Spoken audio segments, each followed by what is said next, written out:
নমস্কার, আমার নাম ঋষিকা গাঙ্গুলি। আজকে আমি আপনাদের সামনে একটা গান করব, ভেঙে মোর ঘরের চাবি।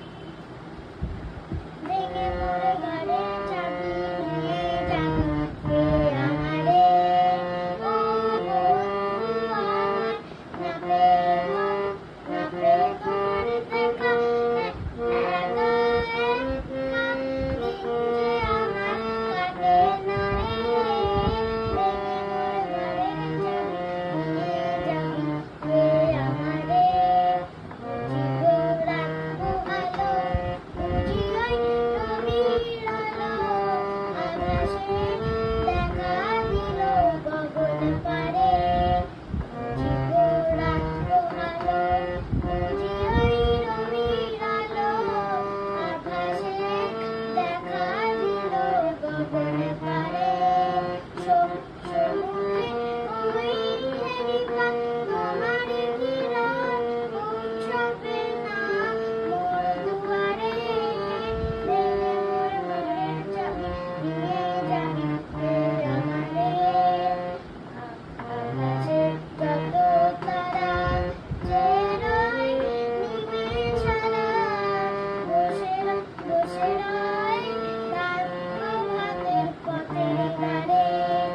Bye.